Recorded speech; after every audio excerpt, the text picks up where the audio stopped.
தாய் தமிழ் உறவுகளுக்கு வணக்கம். அக்டோபர் 7 இன்றைய புனிதர். இன்று சென்னை திருவிழா ஆகும். ஜெபமாலை சொல்வது கத்தோலிக்க திருச்சபையில் பக்தி விசுவாசங்களில் ஒன்றாகும். சில ஆண்டுகளுக்கு முன்பாக வெளிநாடுகளில் கத்தோலிக்க விசுவாசத்துக்கு கிறிஸ்துவுக்கு எதிரான தவறான போதகங்கள் பரப்பப்பட்டு வந்தன. அப்பொழுது ஒரு புனிதர் அன்னை மரியாவை சந்தித்து இந்த செய்தியை தெரிவித்தார். அப்பொழுது அன்னை மரியாள் ஜெபமாலை சொல்லுமாறு அறிவுறுத்தி கூறி மறைந்தார். அதற்கு பின்பு மக்கள் ஜெபமாலை சொல்ல ஆரம்பித்த பொழுது அந்த தவறான போதகங்கள் மறைந்தன.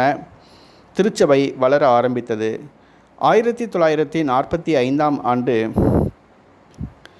ஜப்பான் மீது 2ஆம் உலகப் போரில் அமெரிக்கா குண்டு வீசியது. ஹிரோஷிமா, நாகசாகி ஆகிய நகரங்களில் அணுகுண்டு வீசப்பட்டது.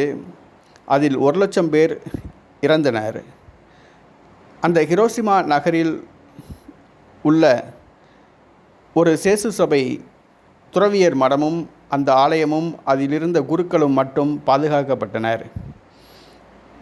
அதை சுற்றியிருந்த பல மக்கள் இறந்து போயினர். ஆனால் அந்த மடத்தில் வாழ்ந்த துறவிகளும் மடமும் கட்டிடங்களும் பாதுகாக்கப்பட்டன.